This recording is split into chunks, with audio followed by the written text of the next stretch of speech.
नमस्कार, जय माता दी। मैं प्रियव्रत आपका स्वागत करता हूं पीएसपी एक्सप्लोर में। उम्मीद है माता रानी की कृपा से आप ज़रूर अच्छे होंगे।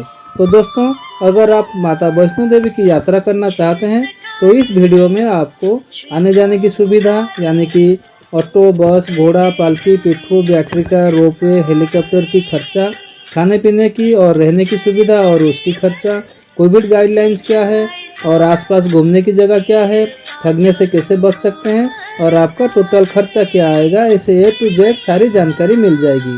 तो सारी जानकारी पाने के लिए वीडियो को बिल्कुल भी स्किप ना करें और वीडियो को लास्ट तक ज़रूर देखें। तो चलिए जय माता दी बोलकर वीडियो स्टार्ट करते हैं। जय माता दी। श्री माता वैष्णो देवी धाम जम्मू के कटरा शहर के पास त्रिकुटा पर्वत के शिखर पर स्थित है। तो दोस्तों, वैष्णो देवी यात्रा करने के लिए आपको पहले कटरा पहुंचना पड़ेगा। तो कटरा पहुंचने के लिए आप अपनी जगह से 3 तरीके से आ सकते हैं। अगर आप फ्लाइट से आना चाहते हैं तो नज़दीकी एयरपोर्ट है जम्मू एयरपोर्ट। जम्मू आने के लिए भारत के हर शहर से डायरेक्ट और इनडायरेक्ट फ्लाइट मिल जाती है।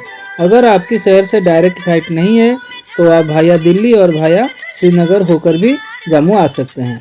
जम्मू एयरपोर्ट से जम्मू बस स्टैंड सिर्फ 6 किलोमीटर है। आप यहां से ऑटो टैक्सी करके बस स्टैंड पहुंच सकते हैं। जम्मू बस स्टैंड से कटरा की दूरी सिर्फ 50 किलोमीटर है और यहां से हर आधे घंटे कटरा के लिए बस निकलती है और 60 रुपये उसका चार्ज रहता है पर पर्सन। तो आप 1.5-2 घंटे में कटरा पहुंच सकते हैं जम्मू बस स्टैंड से। अगर आप भाया ट्रेन आना चाहते हैं तो नज़दीकी रेलवे स्टेशन है श्री माता वैष्णो देवी कटरा रेलवे स्टेशन। कुछ शहर से यहाँ के लिए डायरेक्ट ट्रेन भी मिल जाती है। कटरा स्टेशन से कटरा बस स्टैंड सिर्फ 2 किलोमीटर की दूरी है और वहाँ से बाहर आपको बहुत सारे ऑटो मिल जाएगी। 110 रुपये किराया लगता है कटरा स्टेशन से बस स्टैंड तक आने के लिए और डायरेक्ट बाणगंगा छोड़ने के लिए भी 210 रुपये लगता है। अगर आपके शहर से कटरा के लिए डायरेक्ट ट्रेन नहीं है तो आप जम्मू आ सकते हैं। जम्मू से कटरा की दूरी सिर्फ 50 किलोमीटर है। तो जम्मू स्टेशन के बाहर ही बस स्टैंड है जैसे कि मैं आपको बताया। तो बस में आप 60 रुपये टिकट खर्चा करके आप कटरा तक पहुंच सकते हैं। 1.5-2 घंटे में आप आराम से कटरा पहुंच जाएंगे। और अगर हम बस की बात करें तो कुछ शहर से जम्मू के लिए डायरेक्ट बस है तो आप जम्मू आके वहां से कटरा आ सकते हैं। और अगर आपके शहर से कटरा के लिए डायरेक्ट बस है तो आप डायरेक्ट कटरा पहुंच सकते हैं। आप अगर ट्रेन के जरिए कटरा आते हैं तो कटरा स्टेशन में ही कोविड सर्टिफिकेट चेक किया जाता है, कोविड वैक्सीनेशन सर्टिफिकेट। अगर आप डबल डोज वैक्सीनेटेड हैं तो आपका सर्टिफिकेट वहां शो कर सकते हैं। अगर वैक्सीनेटेड नहीं है तो आप कोविड-19 नेगेटिव रिपोर्ट भी लेके आइए। अगर ये दोनों में से आपके पास कुछ नहीं है तो आपको यहाँ कटरा स्टेशन में कोविड-19 टेस्ट किया जाएगा और अगर रिपोर्ट नेगेटिव आता है तो आपको स्टेशन के बाहर जाने दिया जाएगा। 10 साल से ऊपर सभी व्यक्ति के लिए कोविड-19 नेगेटिव रिपोर्ट ज़रूरत है। तो दोस्तों, और एक इम्पोर्टेंट चीज़ मैं आपको बता दूं कि माता रानी के दर्शन करने के लिए यात्रा पर्ची लेना बहुत ज़रूरी है। बिना यात्रा पर्ची के आप दर्शन नहीं कर सकते हैं। यात्रा पर्ची काउंटर कटरा रेलवे स्टेशन और बस स्टैंड के पास भी बना हुआ है। वहाँ से आप यात्रा पर्ची ज़रूर कलेक्ट करें, वो बिल्कुल फ्री होता है। सुबह 5 बजे से रात 10 बजे तक यहाँ पर्ची काउंटर ओपन रहता है। 3 साल से ऊपर सभी के लिए यात्रा पर्ची लेना बहुत ज़रूरी है, लेकिन काउंटर में लाइन में लगना पड़ता है और यात्रा पर्ची लेने में कुछ टाइम लग सकता है। अगर आप ये सब अवॉइड करना चाहते हो तो मैं आपको ये रिकमेंड करूँगा कि आप यात्रा पर्ची ऑनलाइन ही बुक करा के आएँ। ये उसका वेबसाइट है तो आपका कुछ टाइम सेव हो जाएगा। तो दोस्तों, कटरा पहुंचने के बाद थोड़ा अकोमोडेशन के बारे में बात कर लेते हैं। कटरा में बहुत सारे होटल और धर्मशाला मिल जाएंगे। तो पहले श्री माता देवी श्राइन बोर्ड की तरफ से बनाई गई धर्मशाला के बारे में थोड़ा बात कर लेते हैं। कटरा बस स्टैंड के बिल्कुल पास ही ये देखिए धर्मशाला बना हुआ है। ये है निहारिका कॉम्प्लेक्स। यहाँ रूम की चार्जेस आप देख सकते हैं और 100 रुपये पर बेड के हिसाब से डॉर्मेटरी बेड्स भी मिल जाती है। और अगर आप डॉर्मेटरी बेड्स लेते हैं तो आपको फ्री लॉकर भी मिल जाएगी। ये काफ़ी साफ़ सुथरा भी है। इसका बुकिंग ऑनलाइन ही करा के आएँ क्योंकि यहाँ आकर रूम या बेड मिलना बहुत मुश्किल है। कटरा स्टेशन पर भी IRCTC का गेस्ट हाउस बना हुआ है। यहाँ भी 200 रुपये में डॉर्मेटरी बेड्स मिल जाती है, लेकिन मैं आपको यही रिकमेंड करूँगा कि आप बस स्टैंड के पास ही रहें। अब अगर प्राइवेट होटल की बात करें तो यहाँ 400-500 रुपये से लेकर 4000-5000 रुपये तक होटल मिल जाती है। तो आप आपकी बजट के हिसाब से होटल ले सकते हैं। लेकिन एक चीज़ का ध्यान रखें, कटरा में होटल तो बहुत हैं लेकिन ब्रोकर भी बहुत मिल जाएंगे होटल दिलाने के लिए। वो बोलेंगे कि आपको सस्ते में रूम दिला देंगे, लेकिन उनके साथ जाने से आपको रूम महंगा ही पड़ेगा। 500-600 वाली रूम आपको 700-800 में पड़ेगा और 800-900 वाली रूम आपको 1000-1200 में पड़ेगा। क्योंकि इनका कमीशन इसमें जुड़ा होता है। तो आप ब्रोकर के साथ मत जाइए, खुद होटल में जाके ही रूम लीजिएगा तो ही आप फायदे में रहेंगे। अगर आपको होटल नहीं लेना है और सिर्फ फ्रेश होकर माता रानी के दर्शन करने जाना है तो आपको 200, 250, 300 रुपये में होटल रूम्स भी 3-4 घंटे के लिए मिल जाएगी। तो आप फ्रेश होकर जा सकते हैं, लगेज भी उनके पास ही फ्री में रख सकते हैं, उसके लिए आपको कोई चार्ज नहीं देना पड़ेगा। आप वापस कटरा आने के बाद उनसे लगेज ले सकते हैं। होटल में फ्रेश होने के बाद अगर खाने पीने की बात करें तो ये श्राइन बोर्ड का अन्नपूर्णा भोजनालय बस स्टैंड के पास है। ये उसका रेट चार्ट आप देख सकते हैं, ये काफ़ी नीट एंड क्लीन है। आप यहाँ खाना खा सकते हैं और बहुत प्राइवेट रेस्टोरेंट भी है। 100, 150, 200 रुपये में आपको थाली मिल जाएगी और 20, 30, 40 रुपये, 50 रुपये में आपको नाश्ता भी मिल जाएगी। तो आप अपने बजट के हिसाब से खा सकते हैं। चलिए दोस्तों, ये हो गया कटरा की जानकारी। अभी हम यात्रा करेंगे, लेकिन यात्रा करने के लिए हमें पहुंचना होगा बाणगंगा। बाणगंगा वो जगह है जहां से ट्रैकिंग शुरू होती है। कटरा बस स्टैंड से बाणगंगा की दूरी सिर्फ 1.5 किलोमीटर है। कटरा बस स्टैंड से ऑटो 210 रुपये लेता है बाणगंगा तक छोड़ने के लिए। लेकिन एक काम आप और भी कर सकते हैं, आप बस स्टैंड में ऑटो मत लीजिए। आप बस स्टैंड से बाहर रोड के ऊपर आ जाएंगे तो आपको 100-150 रुपये में भी ऑटो मिल जाएगी बाणगंगा छोड़ने के लिए। अगर आप सिंगल है तो आप रोड के ऊपर 20 रुपये सवारी के हिसाब से भी ऑटो में जा सकते हैं, लेकिन उसके लिए आपको 10-15 मिनट वेट करना पड़ सकता है। तो दोस्तों, अगर आप माता रानी का दर्शन करने के लिए पैदल जाने का सोचे हैं तो आने जाने का जो 30 किलोमीटर आप पैदल चलने का सोचे हैं तो ये 1.5 किलोमीटर भी आप पैदल जा सकते हैं। 15-20 मिनट में आप बाणगंगा पहुंच जाएंगे। ये है बाणगंगा चेक पोस्ट। यहाँ पहले यात्रा पर्ची चेक होती है, फिर हमें अंदर एंट्री करने देते हैं। तो इसके अंदर जाने के बाद बाणगंगा पर बहुत सारे दुकान मिल जाएंगे। यहाँ से आप माता रानी को भेंट चढ़ाने के लिए चुन्नी, चोला, छतरी ले सकते हैं। ये जोड़ी 100 रुपये से लेकर 500, 1000 तक भी होती है। लेकिन एक चीज का ध्यान रखें, माता रानी के पास कोई भी प्रसाद नहीं चढ़ता है। तो आप चाहे तो प्रसाद लेना अवॉइड कर सकते हैं। आप वापस आने के बाद प्रसाद ले सकते हैं। 10 रुपए की ऐसे एक डंडा जरूर साथ में लें, ये चलने में बहुत मदद करता है। बाणगंगा से भवन जाने की अगर हम बात करें तो बाणगंगा से भवन की दूरी 12 किलोमीटर है और बाणगंगा से भवन जाने के लिए हमें 2 रास्ते मिलेंगे। लेकिन भवन से 6 किलोमीटर पहले एक जगह आता है अधकुंवारी। ये दोनों रास्ते अधकुंवारी में ही मिलती है। तो एक है बाणगंगा मार्ग और एक है ताराकोट मार्ग।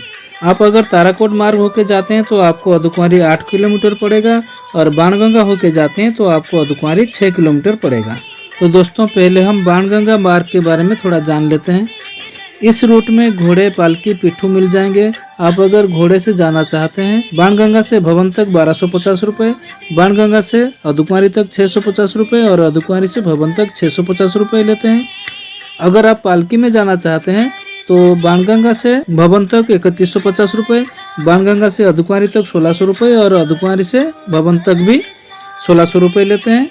अगर आपके पास छोटे बच्चे हैं या बैग है तो आप ये ट्रॉली भी ले सकते हैं। इसका चार्ज बाणगंगा से भवन तक 540 रुपये, बाणगंगा से अधकुंवारी तक 300 रुपये और अधकुंवारी से भवन तक भी 300 रुपये लेते हैं। और ये सबका रिटर्न चार्ज भी लगभग वही लगता है। ये ट्रॉली के बारे में एक चीज़ मैं आपको बता दूं, अगर आप आराम से एंजॉय करके जाना चाहते हैं तो ये ट्रॉली वाले आपको नहीं करने देंगे, क्योंकि वो बहुत फास्ट चलते हैं। हम उनके साथ नहीं चल पाएंगे और वो बार बार रुकने के लिए भी राजी नहीं होंगे। ऐसे में आप इसका अल्टरनेटिव कर सकते हैं। यहाँ ट्रॉली 300-400 रुपये में रेंट पर मिल जाती है, जिसके लिए आपको 1500-2000 रुपये सिक्योरिटी डिपॉजिट करना पड़ेगा और ट्रॉली वापस करने पर वो आपको बाकी के पैसे वापस कर देंगे। तो आप अपने हिसाब से जा सकते हैं, लेकिन ट्रॉली लेकर जाने में आपको थोड़ा ज़्यादा थकान हो सकती है। इस रूट में थोड़ी सी आगे चलेंगे तो गुलशन कुमार जी का फ्री लंगर मिल जाएगा। यहाँ दाल, चावल, रोटी, सब्जी फ्री में मिल जाती है खाने के लिए, तो आप यहाँ खाना खा सकते हैं। इसका टाइमिंग है सुबह 8 बजे से 2 बजे तक, फिर शाम को 5 बजे से 8-9 बजे तक। और थोड़ा आगे आपको बाणगंगा स्नान घाट मिल जाएगा, आप यहाँ स्नान कर सकते हैं। जब हनुमान जी को प्यास लगा था तो माता रानी यहाँ बाण चलाकर जल की धारा निकाली थी और हनुमान जी अपनी प्यास मिटाए थे, इसीलिए इसका नाम बाणगंगा है। उससे आगे जाएंगे तो माता रानी का चरण पादुका मंदिर आएगा, जो कि माता रानी का प्रथम दर्शन होता है। यहाँ से माता कुछ समय तक रुके थे और भैरवनाथ को पीछे मुड़ के देखे थे। यहाँ माता रानी का चरण की निशान है, इसीलिए इसको चरण पादुका कहते हैं। आप यहाँ भी दर्शन कर सकते हैं। ये मंदिर बाणगंगा से 3 किलोमीटर की दूरी पर है। और यहाँ से अर्धकुंवारी 3 किलोमीटर है।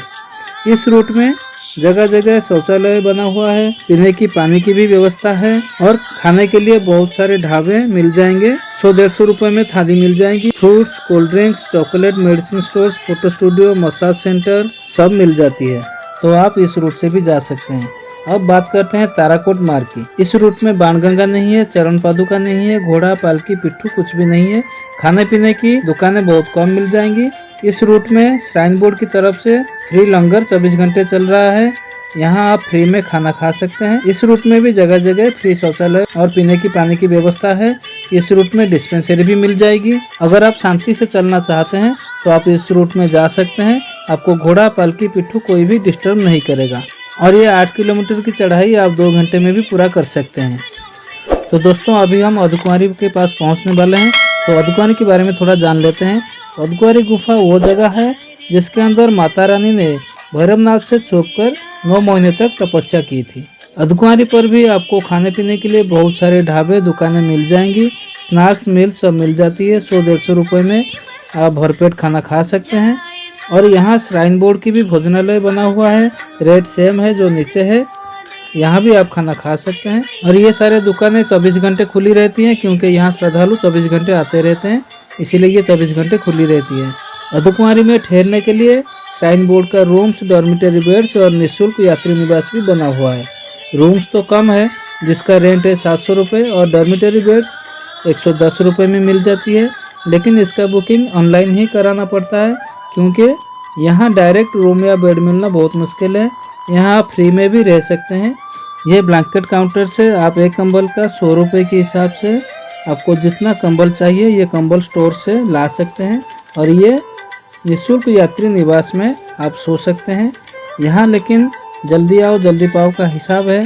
शाम को 7 बजे से कंबल मिलना शुरू होता है। आप अगर जल्दी आओगे तो आपको रूम में जगह मिलेगी, नहीं तो आपको कॉरिडोर में सोना पड़ेगा। आप अगर ज़्यादा लेट करोगे तो आपको यहाँ भी जगह नहीं मिलेगी, आपको बाहर ही सोना पड़ेगा। सुबह कंबल वापस करने पर आपको पूरे पैसे वापस कर दिया जाता है। यहाँ पर फ्री शौचालय, बाथरूम और पीने की पानी की भी व्यवस्था है। आप यहाँ फ्रेश भी हो सकते हैं, नहा भी सकते हैं। तो दोस्तों अब बात करते हैं माता रानी की अर्धकुंवारी में दर्शन करने की। अर्धकुंवारी में 2 प्रकार से आप माता रानी का दर्शन कर सकते हैं। आप डायरेक्ट बाहर से ही जाकर माता रानी का दर्शन कर सकते हैं और आप गर्भजून के अंदर से होकर माता रानी का दर्शन कर सकते हैं। डायरेक्ट दर्शन तो तुरंत हो जाती है, लेकिन ज्यादातर श्रद्धालु गर्भजोन में जाकर माता रानी का दर्शन करते हैं। गर्भजोन के अंदर phone, camera, bag, belt, purse, makeup items, pen, pencil कुछ भी ले जाना अलाउ नहीं है। तो ये सब रखने के लिए यहाँ फ्री लॉकर भी बना हुआ है। यहाँ आपको एक लॉकर मिल जाएगी। लॉकर में सामान रखने के बाद आपको एक ताला दे दिया जाएगा। आप लॉकर में ताला डालकर उसका चाबी अपने पास रख सकते हैं। ये लॉकर एकदम सेफ है। लेकिन गर्भजोन में जाने के लिए आपको पहले टिकट काउंटर से एक टिकट लेना होगा। ये बिल्कुल फ्री होता है। ये एक ग्रुप टिकट होता है। फॉर एग्जाम्पल आपका टिकट नंबर अगर 200 है तो इस 200 नंबर का 50 टिकट 50 लोगों को दिया जाता है। तो एक ग्रुप में 50 लोग होते हैं। हर 2 घंटे में एक बैच दर्शन करने के लिए गर्भजोन में जाने दिया जाता है। एक बैच में 8-10 ग्रुप होते हैं, यानी कि 400-500 लोग होते हैं। तो वहाँ डिस्प्ले में जो नंबर शो हो रहा होगा उसके साथ आप अपने टिकट नंबर मैच करके देख सकते हैं कि आपका नंबर कितने टाइम बाद आएगा। अगर 8-10 घंटे बाद आती है तो आप भवन जाकर दर्शन करके वापस आने के बाद गर्भजोन दर्शन कर सकते हैं। तो दोस्तों इसको गर्भजोन क्यों कहा जाता है? जैसे कि कोई माता 9 महीने तक अपने बच्चों को अपने गर्भ में रखते हैं, ठीक उसी तरह माता रानी इस गुफा के अंदर 9 महीने तक रुके थे, इसीलिए इसको गर्भजोन कहा जाता है। तो अर्धकुंवारी दर्शन करने के बाद अर्धकुंवारी से हमें भवन तक जाना है। अर्धकुंवारी से भवन तक जाने के लिए हमें 2 रास्ते मिल जाएंगे, एक भाया हिमकोटी मार्ग और एक भाया सांझी छत मार्ग। पहले जानते हैं सांझी छत मार्ग के बारे में। इस मार्ग से भवन की दूरी 5 किलोमीटर पड़ता है। इस मार्ग में आपको घोड़े मिल जाएंगे, 650 रुपये लेते हैं भवन तक, और इस मार्ग की चढ़ाई थोड़ा कठिन है। इस मार्ग से थोड़ी दूर चलेंगे तो आपको श्राइन बोर्ड की तरफ से बनाई गई फ्री प्रसाद भवन मिल जाएगा। यहाँ सुबह 8 बजे से शाम को 7-8 बजे तक हलवा और चना प्रसाद के रूप में मिल जाती है। तो ये प्रसाद आप भरपेट खा सकते हैं। और यहाँ हॉस्पिटल भी मिल जाएगी जो कि 24 घंटे निःशुल्क सेवा दी जाती है। आप अगर हिमकोटी मार्ग होकर जाना चाहते हैं तो इस मार्ग में पालकी और पिट्ठू मिल जाएंगे, लेकिन घोड़ा नहीं मिलेगा। इस मार्ग से भवन की दूरी 6 किलोमीटर है, लेकिन इस मार्ग में चलना सांझीछत मार्ग के मुकाबले थोड़ा आसान है। इस मार्ग में आपको ये बैटरी व्हीकल्स भी मिल जाएगी। ये गाड़ी अर्धकुंवारी से भवन तक और भवन से अर्धकुंवारी तक ही चलती है। इसका बुकिंग ऑनलाइन इस वेबसाइट पर होती है और ऑफलाइन भी मिल जाती है। यहाँ से ऑफलाइन टिकट लेने के लिए आपको लाइन में 1.5-2 घंटा खड़ा होना पड़ सकता है, इसलिए ऑनलाइन ही टिकट करा के आए अगर आप लाइन में खड़ा होना अवॉइड करना चाहते हैं तो। ये गाड़ी सुबह 8 बजे से रात को 10 बजे तक चलती है। इसका फेयर है अर्धकुंवारी से भवन तक 354 रुपये और भवन से अर्धकुंवारी तक 236 रुपये पर पर्सन। 5 साल से नीचे की बच्चा हो तो टिकट नहीं लगता है और 5 साल से ऊपर फुल टिकट लगता है। तो आप अर्धकुंवारी से भवन पहुंचने के लिए ये बैटरी कार का भी सुविधा ले सकते हैं।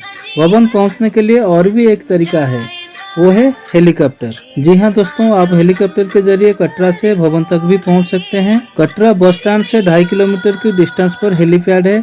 यहाँ तक आप कटरा बस स्टैंड से ऑटो करके आ सकते हैं। ये हेलीकॉप्टर कटरा से सांझीछत तक और सांझीछत से कटरा तक चलती है। तो आप कटरा से सांझीछत तक हेलीकॉप्टर के जरिए पहुँच सकते हैं। सांझीछत से भवन की दूरी भी 2.5 किलोमीटर है। यहाँ से आप भवन तक पैदल भी जा सकते हैं। अगर आप पैदल नहीं जाना चाहते हैं तो आपको यहाँ से 300-400 रुपये में घोड़े मिल जाएंगे और 700-800 रुपये में पालकी भी मिल जाएगी। ये हेलीकॉप्टर सुबह 8:30 बजे से शाम को 7 बजे तक चलती है, दोनों साइड से। इसका किराया 1800 रुपये एक साइड का होता है और 3600 रुपये दोनों साइड का होता है। 2 साल से ऊपर सभी को फुल टिकट लगता है। इसका बुकिंग ऑनलाइन ही होती है। ये रहा इसका वेबसाइट। आप जब यात्रा करने की प्लान कर रहे हैं तो उससे 2-3 महीने पहले ही बुकिंग कराएं तो आपको आसानी से टिकट मिल सकता है। तो दोस्तों फाइनली हम माता रानी के दरबार पर पहुंच गए। बोलिए जय माता दी। अब भवन के बारे में थोड़ा जान लेते हैं। भवन वो जगह है जहां माता रानी भैरवनाथ का वध किए थे। भैरवनाथ का सिर धड़ से अलग कर दिए थे। भवन ही माता रानी का लास्ट डेस्टिनेशन है। यहाँ माता रानी पिंडी के रूप में पूजा पाते हैं। तो अभी हम माता रानी के दर्शन करने जाएंगे। माता रानी का दर्शन 24 घंटे चलती है। आप किसी भी समय आओ दर्शन कर सकते हो, लेकिन सुबह 7 से 7:30 बजे तक और शाम को भी 7 से 7:30 बजे तक आरती होती है। तो इस आरती के दौरान दर्शन बंद रहता है। यहाँ माता रानी एक गुफा के अंदर विराजमान है। माता रानी की दर्शन करने जाने के लिए जूते, चप्पल, साथ में phone, camera, leather belt, purse, bags कुछ भी अलाउ नहीं है। तो दोस्तों आप इतनी दूर चल के आए हैं तो आपके पास एक बैग तो जरूर होगा। तो ये सब रखने के लिए यहाँ 3 जगह लॉकर बना हुआ है। आप लॉकर में ये सब चीजें रख सकते हैं। आपको एक ताला दे दिया जाएगा। आप ताला डालकर अपने साथ चाबी ले जाइए, दर्शन करके वापस आइए और अपनी सामान निकाल लीजिए। ये लॉकर बिल्कुल फ्री होता है। आप सिर्फ पैसे लेके अंदर जा सकते हैं माता रानी को प्रणामी देने के लिए। अगर आपके पास ऐसा कुछ भी सामान रखने के लिए नहीं है, सिर्फ जूते रखने हैं, तो इसके लिए फ्री शू स्टैंड भी बना हुआ है। यहाँ आप जूते चप्पल रख सकते हैं। आपको एक टोकन मिल जाएगा। आप दर्शन करके आएंगे, टोकन वापस करेंगे तो आपको जूते मिल जाएगी। माता रानी के दर्शन करने के लिए बहुत लंबी लाइन लगती है। तो ये सारी चीज़ आप लाइन में लगने से पहले ही लॉकर में रख के आएँ, क्योंकि मान लीजिए अगर आप 1.5-2 घंटे लाइन में लगने के बाद माता रानी के दरबार तक पहुँचे हैं और आपको लाइन से निकाल दिया जाता है, तो फिर आप दोबारा लॉकर के पास जाएंगे, वहाँ सामान रखेंगे, फिर लाइन में लगेंगे तो आपका 4-5 घंटे बिगड़ जाएंगे। तो इस चीज का थोड़ा ध्यान रखें। तो दोस्तों क्या आप माता रानी का दर्शन करने से पहले थोड़ा फ्रेश होना चाहते हैं, तो भवन पर भी फ्री शौचालय बना हुआ है। आप फ्रेश हो सकते हैं और बाथिंग घाट भी है, आप नहा भी सकते हैं। अभी हम फ्रेश होकर लाइन में लग गए दर्शन करने के लिए। तो हमें लाइन में कितना देर तक खड़ा होना पड़ेगा? अगर आप पीक सीजन में आते हैं, जैसे कि दोनों नवरात्रि हो गया और नया साल में आते हैं, आपको 3-4 घंटे लाइन में खड़ा होना पड़ सकता है और ये टाइम आपको लॉकर भी मिलना मुश्किल हो जाता है। अगर आप ऑफ सीजन में आते हैं तो 1-1.5 घंटे में 2 घंटे में आपकी दर्शन हो जाएगी। दर्शन करके आने के बाद आप बैंड प्रसाद भी ले सकते हैं। पे अलग अलग रेट में प्रसाद मिल जाती है। अब अगर भवन पर खाने पीने की बात करें तो यहाँ भी श्राइन बोर्ड की भोजनालय बना हुआ है और बहुत प्राइवेट होटल भी है। रेट तो मैं आपको बताया था, श्राइन बोर्ड की जितने भी भोजनालय है सब जगह एक ही रेट है और प्राइवेट होटल में भी लगभग वही रेट में खाना मिल जाती है। अब बात करते हैं भवन पर रहने की सुविधा के बारे में। यहाँ पर भी श्राइन बोर्ड की धर्मशाला बनी हुई है। अलग अलग रेट में रूम्स और 120 रुपए में डॉर्मिटरी बेड्स भी मिल जाती है। अगर आप भवन पर रहने की प्लान बना के आ रहे हो तो ये रूम और बेड्स की बुकिंग ऑनलाइन ही करा के आए इसी वेबसाइट पर, क्योंकि यहाँ डायरेक्ट आके मिलना बहुत मुश्किल है। अगर आपका यहाँ रुकने का कोई प्लान नहीं है और रात हो गई आपको रुकना पड़ेगा तो इसके लिए भी निःशुल्क यात्री निवास बना हुआ है। यहाँ भी 100 रुपये प्रति कंबल के हिसाब से जमा करके आपको जितनी कंबल चाहिए आप ला सकते हैं। शाम को 7 बजे के बाद कंबल मिल जाती है। कंबल वापस करने पर आपको आपकी पूरे पैसे वापस कर दिए जाएंगे। तो एक तरह से यहाँ भी आपको फ्री में रहने को मिल सकता है। तो दोस्तों हम बाणगंगा दर्शन किए, चरण पादुका दर्शन किए, अर्धकुंवारी गुफा में माता रानी का दर्शन किए और भवन पर भी माता रानी का दर्शन किए। माता रानी का दर्शन करने के बाद भी हमारा एक दर्शन बाकी है। माता रानी का दर्शन तो हम अपनी इच्छा से किए हैं, लेकिन माता रानी की इच्छा से हमें एक दर्शन और करना है और वो है भैरव बाबा का दर्शन। तो ये भैरव बाबा का दर्शन हम कहाँ करें? जब भवन पर माता रानी ने महाकाली का रूप धारण करके भैरवनाथ का हत्या किए थे तो उनका सिर धड़ से अलग कर दिए थे। तो भैरवनाथ का शरीर तो वहीं गिर पड़ा था, लेकिन उनका सिर वहां से 2 किलोमीटर ऊपर त्रिकुटा पर्वत के शिखर पर गिरा था। उसके बाद भी भैरवनाथ में थोड़ी जान बची थी। उनको अपनी गलती का एहसास हुआ और वो प्रायश्चित करते हुए माता रानी से माफी मांगे। तो माता रानी ने भैरवनाथ को माफ करते हुए और उनकी आत्मा को मुक्ति देते हुए बोले कि जो श्रद्धालु मेरे दर्शन करने आएंगे वो मेरे दर्शन के बाद जब तक तुम्हारे दर्शन नहीं करते हैं तब तक उनकी दर्शन अधूरी मानी जाएगी, पूरी नहीं होगी। तो ये भैरवनाथ का दर्शन करने हम कैसे जाएं ये भी थोड़ा जान लेते हैं। भैरवनाथ मंदिर भवन से 2 किलोमीटर की दूरी पर है। यहाँ आप इस रास्ते भी जा सकते हैं और रोपवे के माध्यम से भी जा सकते हैं। अगर हम रोपवे की बात करें तो ये रोपवे भवन से भैरव घाटी और भैरव घाटी से भवन तक से ही चलती है। इसका टिकट 100 रुपये प्रति व्यक्ति होती है, आने और जाने दोनों साइड की। आप अगर खाली एक साइड का ट्रैवल करना चाहते हैं तो भी आपको 100 रुपये का ही टिकट लगेगा। 10 साल से नीचे की बच्चा फ्री में जा सकते हैं और 10 साल से ऊपर फुल टिकट लगता है। इसमें एक साथ 50-60 लोग जा सकते हैं और ये सिर्फ 3-4 मिनट में भवन से भैरव घाटी तक पहुंचा देती है और रिटर्न भी वही टाइम लगता है। ये रोपवे सर्विस सुबह 8 बजे से शाम को 5 बजे तक चलती है। शाम को 5 बजे के बाद रोपवे बंद हो जाता है। आप इसका भी लाभ उठा सकते हैं। दूसरा मार्ग है पैदल रास्ता। इस रास्ते आपको घोड़ा, पालकी, पिट्ठू सब मिल जाएंगे। भवन से भैरव घाटी तक जो किराया है वो घोड़े का 400 रुपये, पालकी का 700 रुपये और पिट्ठू का 250 रुपये लगता है। रिटर्न भी वही चार्ज लगता है। आप अगर पैदल जाना चाहते हैं तो आप 1 घंटे में आराम से पहुंच सकते हैं। भैरवनाथ के मंदिर में आपको भैरवनाथ का शीश का दर्शन होगा। यहाँ भी सुबह शाम आरती के समय छोड़ के 24 घंटे दर्शन चालू रहता है। ऑफ सीजन में यहाँ आधे घंटे में दर्शन हो जाती है और पीक सीजन में 1.5-2 घंटा लगता है दर्शन करने के लिए। भैरवनाथ के पास काला कपड़ा, काला धागा, सरसों का तेल, भेड़ चढ़ाया जाता है। यहाँ अगर खाने पीने की बात करें तो यहाँ भी श्राइन बोर्ड का भोजनालय बना हुआ है।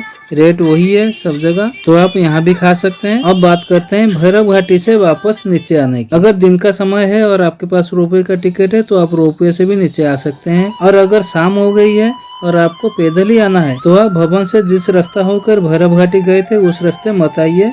भैरवनाथ से राइट साइड से सांजीसत मार्ग होकर भवन को स्किप करते हुए वापस आ सकते हैं। आप सीधा अर्धकुंवारी पहुँच जाएंगे और आपको 2 किलोमीटर रास्ते भी कम पड़ेगा। आप इस रास्ते दिन में भी आ सकते हैं। दिन में अगर आते हैं तो आपको रास्ते में ये प्रसाद भवन मिल जाएगा। आप यहाँ फ्री में प्रसाद भी भरपेट खा सकते हैं। यहाँ हलवा और चना प्रसाद में मिलती है। अर्धकुंवारी से नीचे जाने की अगर बात करूँ तो अगर आप ताराकोट मार्ग होकर अर्धकुंवारी पहुँचे हैं तो आप बाणगंगा होकर भी नीचे जा सकते हैं, क्योंकि आपको चरण पादुका दर्शन भी करना है और बाणगंगा का भी दर्शन करना है। अगर आप बाणगंगा होकर आए हैं तो आप ताराकोट मार्ग से नीचे जा सकते हैं। आपको दोनों रूट का एक्सपीरियंस हो जाएगा। नीचे पहुंचने के बाद बाणगंगा से कटरा के लिए ऑटो 260 रुपये लेते हैं। अगर आप सिंगल हैं तो 50-60 रुपए में शेयरिंग में भी जा सकते हैं। अब कुछ जरूरी टिप्स जो जानना बहुत जरूरी है। यहाँ जम्मू कश्मीर के अलावा दूसरे स्टेट का कोई भी प्रीपेड सिम काम नहीं करता है। यहाँ यात्री सिम के नाम पर 300-350 रुपए में प्रीपेड सिम मिल जाती है, तो आप प्रीपेड सिम खरीद सकते हैं। यात्रा मार्ग में जगह जगह एसटीडी बूथ भी बना हुआ है, तो आप इसका भी यूज कर सकते हैं। अब बात करते हैं हमें साथ क्या क्या ले जाना है। दोस्तों, हमें वैसे भी साथ में कुछ भी ले जाने की जरूरत नहीं है। खाना तो आपने देखा, पूरे मार्ग में खाना मिल जाती है, पानी भी मिल जाती है। पानी की एक बोतल साथ में ले जाएं। तो पानी पूरे रास्ते मिल जाते हैं, तो आप पानी भर के पी सकते हैं। और ये प्यूरीफाई मशीन भी लगी हुई है जगह जगह, और इसमें ठंडा पानी, नॉर्मल पानी और गर्म पानी भी मिल जाती है फ्री में। तो आप कोई भी सीजन में आए, आपको पानी की कोई टेंशन नहीं है। मेडिसिन स्टोर्स, डिस्पेंसरी भी जगह जगह मिल जाएगी, लेकिन आपकी कुछ जरूरत की मेडिसिन आप साथ में रख सकते हैं। ज्यादा जानकारी के लिए आप इस वेबसाइट पर विजिट कर सकते हैं। अगर आपको कोई इमरजेंसी है या फिर आपको कोई प्रॉब्लम है, तो आप इस श्राइन बोर्ड की इस हेल्पलाइन नंबर पर भी कॉल कर सकते हैं। तो दोस्तों, अगर आप वीडियो देखते देखते यहाँ तक पहुँच गए हैं तो आपको बहुत बहुत धन्यवाद। अगर आपको वीडियो पसंद नहीं आया तो कोई बात नहीं।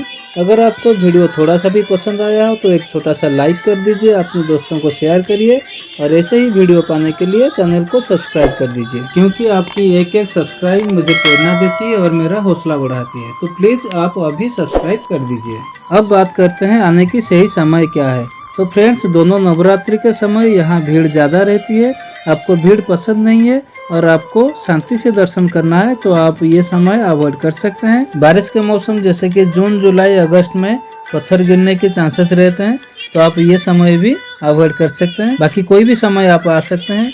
अगर आप स्नोफॉल यानी कि बर्फबारी के आनंद लेना चाहते हैं, तो आप दिसंबर, जनवरी में आ सकते हैं। आपको थोड़ा बहुत बर्फ भी देखने को मिल जाएगी। यहाँ 365 दिन 24 घंटे सिर्फ सुबह शाम आरती के समय छोड़ के दर्शन चालू रहता है। अगर आसपास घूमने की जगह के बारे में हम बात करें तो कटरा से 100 किलोमीटर दूर पटनी टॉप एक दिन के लिए जा सकते हैं। वहाँ आपको बर्फ में एंजॉय करने को मिल जाएगा। कटरा से बस मिलती है, 300 रुपए टिकट लगती है आने और जाने की। आप सुबह जाकर शाम को वापस आ सकते हैं। एक दिन के लिए आप शिवखोरी गुफा भी जा सकते हैं, वो कटरा से 80 किलोमीटर दूर है। 220 रुपए टिकट लगता है आने और जाने की। आप सुबह जाकर शाम को वापस आ सकते हैं, और शाम को आप कटरा मार्केट भी घूम सकते हैं। यहाँ कटरा में ड्राई फ्रूट, अखरोट बहुत सस्ते में मिल जाती है। अब बात करते हैं कितने दिन के लिए स्टे करना चाहिए। तो दोस्तों, अगर आप सुबह कटरा में पहुँच गए हैं तो आप सुबह ही ट्रैकिंग शुरू कर दीजिए। 5-6 घंटे में आप आराम से एंजॉय करते हुए भवन पहुँच जाएंगे, और दर्शन करने के बाद 2.5-3 घंटे लगेगा आपको नीचे पहुंचने के लिए। तो आप रात को भी कटरा पहुंच सकते हैं। अगर आप लेट ट्रैकिंग करते हैं तो आप एक नाइट ऊपर भवन या अधिकुआरी में रुक सकते हैं, तो एक दिन का स्टे काफ़ी होता है। अगर आप पटनी टॉप या शिवखोरी जाना चाहते हैं तो आप एक एक दिन का स्टे बढ़ा सकते हैं। अब बात करते हैं कि हमारा खर्चा क्या रहेगा। तो दोस्तों, मैं आपको A to Z complete details दे दिया। तो आप कैसे जाना पसंद करेंगे, कैसे रहना पसंद करेंगे और कैसे खाना पसंद करेंगे, उसी हिसाब से आप अपना खर्चा जोड़ सकते हैं। आप चाहे तो फ्री में दर्शन करके वापस आ सकते हैं। 500-1000 रुपये भी काफ़ी है, उसके ऊपर आप अपने हिसाब से खर्चा कर सकते हैं। तो दोस्तों, बहुत बहुत धन्यवाद वीडियो देखने के लिए।